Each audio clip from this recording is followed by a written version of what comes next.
Welcome to cable splice tech channel. இந்த வீடியோவில் நம்ம என்ன பார்க்க போகிறோம்னா, ஏற்கனவே நம்ம இதை பற்றின வீடியோ போட்டிருந்தோம். நோட் ப்ளஸ் டிரான்ஸ்மிட்டரு 1310 வேவலென்த்தில் உள்ளது.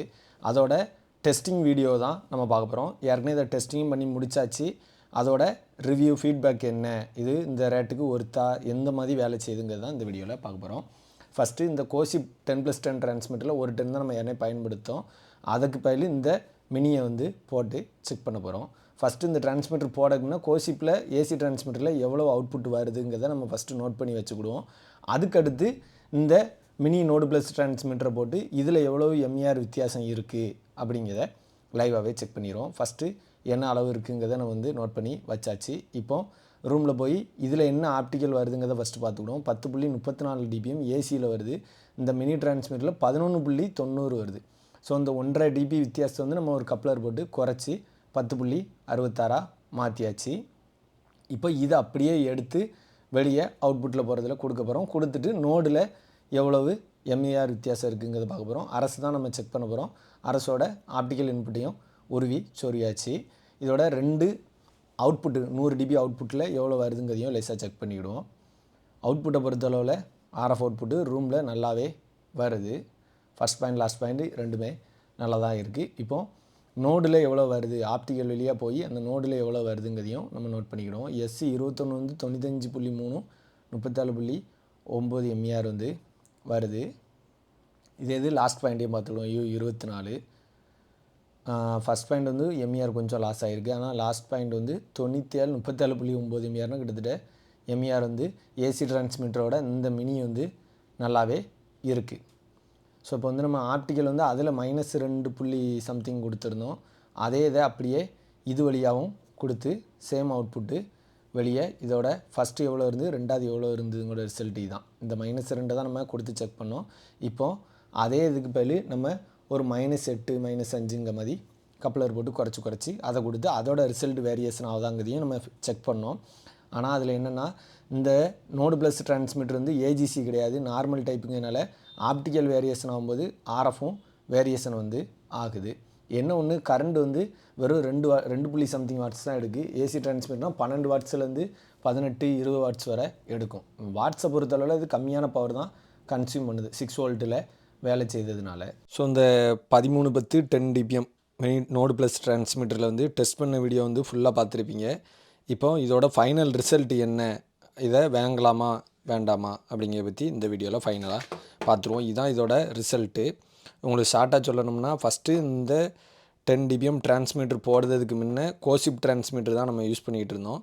அதில் என்ன அவுட்புட் அந்த நோடில் வந்துச்சு, சம்மந்தப்பட்ட நோடில் என்ன அவுட்புட் வந்துச்சுங்கிறத ஃபஸ்ட்டே நோட் பண்ணி வச்சாச்சு. இது இந்த 10 dBm போடுறதுக்கு முன்னே உள்ள அவுட்புட்டு. ஓகே, அடுத்து இதை போட்டாச்சு. போட்ட பிறகு வந்த ரிசல்ட் இந்த ப்ளூ கலரில் இருக்குது. ஓகேவா?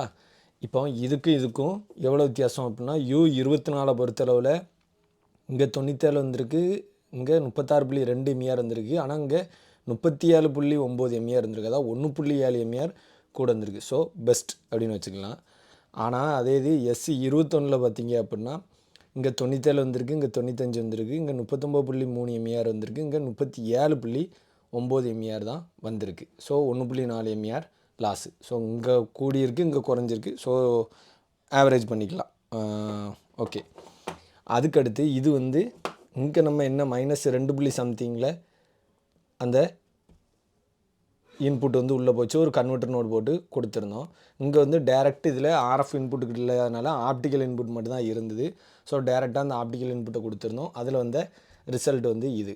ஸோ இதில் எதாவது பிரச்சனையா அப்படின்னா பிரச்சனை இல்லை. உண்மையில் அவுட்புட் நல்லா தான் இருக்குது. ஆனால் பிரச்சனை எங்கே வருது அப்படின்னா, இப்போ -2 இருக்கும்போது இந்த ரிசல்ட் வருது. இதே இது -5க்கு போய்ட்டு அப்படின்னா இந்த 97.5 37.9 எம்ஏஆர் எவ்வளோ வருதுன்னா 92 36 குறைஞ்சிருது. இந்த எஸ்சி 21லையும் பார்த்திங்கன்னா 90 37 ஆயிடுது. அதாவது ஒரு 3 ஆப்டிக்கல் மைனஸில் போகும்போது ஆர்எஃப்புமே அதே மாதிரி மாறிடுது. சரி, அடுத்து -8 இன்புட்டு போனதுன்னா என்ன நடக்குது அப்படின்னா 86 33 எம்ஏஆர் ஆகுது. அதாவது 37.9 எம்ஏஆர் இருந்தது, மறுபடி 33 எம்ஏஆராக மாறிடுது. இதே இது எஸ்சி 21 பார்த்திங்கன்னா 37.9 எம்ஏஆர் இருக்கிறது 34 எம்ஏஆராக குறைஞ்சிருது. ஸோ இதில் என்ன பிரச்சனை அப்படின்னா, உங்களுக்கு ஆப்டிக்கல் பவர் வந்து ஸ்டேபிளாக -2ன்னா வார இன்புட் வந்து -2 இருந்துக்கிட்டே இருக்கும். என்னைக்காவது வேணால் தான் ரேராக குறையும் அப்படின்னா உங்களுக்கு நல்ல ரிசல்ட் வந்து இருக்குது. இதே ஆப்டிக்கல் வந்து வேரியேஷன் ஆகும், திடீர்னு -2 இருக்கும், ஒரு 3, 3.5 வரும், மறுபடியும் மைனஸ், அதாவது ஒரு 1.5 dB வேரியேஷன் ஆகுதுன்னா கூட ஆர்எஃப்பும் அதே மாதிரி தான் வேரியேஷனு ஆகிட்டே இருக்கும். இதுதான் நான் செக் பண்ணும்போது கவனித்த விஷயம். ஆர்எஃப் வேரியேஷன் வந்து சின்ன விஷயம் இல்லை. ஏன்னா நீங்கள் ஒரு இந்த இதிலேருந்து அதிகபட்சம் ஒரு 8 to 10, 11 நோடு வரை கூட போட முடியும். ஏன்னா ப்ளஸ் 11 dBm வரை அவுட்புட் வருது. 11, 12 நோடு போடும்போது அவ்வளோ நோடுலேயுமே 5-6 dB உங்களுக்கு ஆப்டிக்கல் இங்கே இதோட இன்புட்டு குறையும் பொழுது ஆர்எஃப்லேயும் குறையும். ஏன் அந்த பிரச்சனை இருக்குது அப்படின்னா, இது வந்து ஏஜிசி கிடையாது. அதாவது கெயின் கண்ட்ரோல் வந்து மேனுவல் தான், ஆட்டோ கெயின் கண்ட்ரோல் கிடையாது. ஸோ அதனால் ஆப்டிக்கல் வேரியேஷன் ஆகும்போது ஆர்எஃப்பும் வேரியேஷன் ஆகும். இன்கேஸ் இதில் ஆப்டிக்கல் இன்புட்டு மாதிரி ஆர்எஃப் இன்புட்டு இருக்குது அப்படின்னா, நம்ம நார்மலாக ஒரு கன்வெர்ட்டர் நோடு வழியாக கொடுத்து இதில் கொடுத்தாச்சுன்னா கன்வெர்ட்டர் நோடு ஏஜிசியாக வேலை செய்யும். இதில் வர ஆர்எஃப்பை இதை ஆப்டிக்கலாக மாற்றி கொடுக்கும் பொழுது உங்களுக்கு ஆப்டிக்கலில் வேரியேஷன் இருந்தாலும் ஆர்எஃப்பில் வேரியேஷன் இருக்காது. ஆனால் இதில் ஏஜிசி இல்லை அப்படிங்கிறதுனால ஆப்டிக்கல் இன்புட் வந்து -2ல் வச்சு நம்ம எல்லா நோடையும் அளந்து விட்டுட்டு வந்திருந்தோம் அப்படின்னா, இன்கேஸ் ஒரு -3.5, 4 வந்தால் கூட இங்கே உங்களுக்கு ஆர்எஃப்பில் ஒரு 5-6 dB குறைஞ்சிரும். அதுக்கடுத்து ஒன்று இந்த கண்ட்ரோலில் கூட்டணும், இல்லை எல்லா நோடையும் கூட்டி விடணும், மறுபடியும் அவங்க சரி பண்ணி விட்டப்புறம் மறுபடியும் எல்லாத்தையும் குறைச்சி விடணும். இப்படி ஒரு இதில் வந்து இந்த வேரியேஷன் ஆகுத பிரச்சனை வந்து இருக்க தான் செய்யுது. இதை லைவாக செக் பண்ணி பார்த்தோம். அதுக்கடுத்து இதில் உள்ள ரிசல்ட்டை பொறுத்தவரை இங்கே +1.7 MER இருக்குது, இங்கே ஒரு -1.4 MER வந்து லாஸ் ஆகுது. இது வந்து புதுசு. இதே மாதிரி கிட்டத்தட்ட 4-5 வாங்கியிருந்தோம்.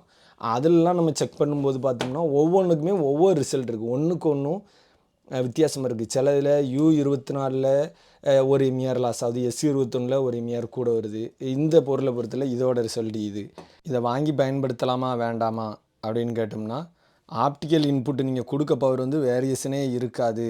நீங்கள் -2 இல்லை -4 கொடுக்கி அது எப்பவும் ஃபிக்ஸடாக இருக்கும் அப்படின்னா இது வந்து கட்டாயம் நல்ல அவுட்புட்டு தான் கொடுக்கு. MER லாஸ்லாம் பெரிய அளவில் ஒன்றும் வித்தியாசம் இல்லை. இது ஆப்டிக்கல் பவர் வந்து வேரியேஷன் ஆகும் அப்படின்னா கட்டாயம் இந்த உங்களோட தேவைக்கு இது பயன்படாது, இது ஃபெயிலியர் தான். கட்டாயம் இதை வாங்கி துட்டை வந்து வேஸ்ட் ஆக்கண்டா. ஏன்னா ஆப்டிக்கல் வேரியேஷன் ஆகும், ஆர்எஃப்பும் வேரியேஷன் ஆகுது, ப்ளஸ்ஸு இதில் போகிற 10 dBmல போகிற நோடில் உள்ள ஆர்எஃப்பும் வேரியேஷன் ஆகுது. ஸோ உங்களுக்கு வந்து இது செட் ஆகாது. நிறைய பேர் என்ன நினைப்பாங்கன்னா, அவங்க ஊருக்குள்ளே வந்து ஒரு 10-12 நோடு போட்டிருப்பாங்க, அங்கேருந்து ஒரு 5-6 கிலோமீட்டர் தாண்டி ஒரு நோடு போட்டிருப்பாங்க. அதுக்கடுத்து பவர் தட்டுப்பாடு இருக்கும், கோர் இருக்காது. அப்போ அந்த இடத்துல கொண்டு இதை போட்டு மறுபடியும் அங்கேருந்து பூஸ்ட் பண்ணி இன்னும் 4-5 நோடோ இல்லை FTTH அடிக்கலான்னு பிளான் பண்ணுவாங்க. இதுதான் இது எல்லாருமே ரிவ்யூ கேட்டது.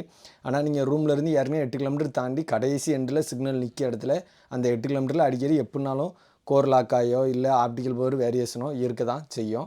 அப்படி இருக்க இடத்துல கொண்டு இதை கொண்டு போட்டிங்க அப்படின்னா கட்டாயம் இதில் ஏஜிசி இல்லாதனால கண்டிப்பாக ஆர்எஃப் வேரியேஷன் ஆகி படம் வந்து ஒழுங்காக ஓடாது. இந்த பிரச்சனையை வந்து நீங்கள் சந்திக்க வேண்டியிருக்கும். அதுக்கடுத்து இது கரண்ட் வந்து கம்மியான வாட்ஸ் தானே எடுக்கு, அப்போ நம்ம கண்ட்ரோல் ரூமில் போட்டுக்கலாமே அப்படின்னு ஒரு ஐடியா பண்ணோம் அப்படின்னா, எப்படி பார்த்தாலும் ஆப்டிக்கல் வேரியேஷன் ஆகாமல் இருந்தால் இது வந்து ஒரு நல்ல ப்ராடக்ட் தான். ஆப்டிக்கல் வேரியேஷன் ஆச்சு அப்படின்னா கட்டாயம் இதை போட்டு வேஸ்ட்டாக தான் நீங்கள் மறுபடியும் அளந்துட்டு உங்களுக்கு கஷ்டத்தை ஏற்படுத்திடும். அதனால் இது ஏஜிசி இல்லைங்கனால இது இப்போ ஏஜிசி இருந்து இல்லை ஆர்எஃப் இன்புட் இருக்க மாதிரி டைப்பில் எக்ஸ்ட்ரா ஒரு ஆர்எஃப் இன்புட்டு இருந்திருந்தது அப்படின்னா உண்மையிலே தேவையை பூர்த்தி பண்ணிவிடும். ஆப்டிக்கல் இன்புட் மட்டும் இருந்து அதுவும் ஏஜிசி இல்லைங்கிறதுனால இது வந்து வேரியேஷன் ஆக தான் செய்யுது. மற்றபடி ப்ராடக்ட் நல்லாயிருக்கு, தேவைக்கு ஏற்றாப்புல பயன்படுத்தினா நல்லாயிருக்கும். மற்றபடி ஆர்வ கோளாறில் அதிகமாக வாங்கி துட்டை வந்து வேஸ்ட் ஆக்காதீங்க. இதுதான் இதோட வீடியோட கருத்து. நம்ம ஃபுல்லாக செக் பண்ணியாச்சு.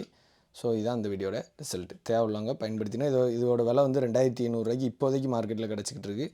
ஃபியூச்சரில் ஒரு ரேட்டு குறைஞ்சாலும் குறையும். இவ்வளோதான் இந்த வீடியோ. மேலும் இது போன்ற டெக்னிக்கல் தகவல்களுக்கு கேபிள்ஸ் பிளேஸ் டெக் சேனலை சப்ஸ்கிரைப் பண்ணி சப்போர்ட் பண்ணுங்கள். தேங்க்யூ.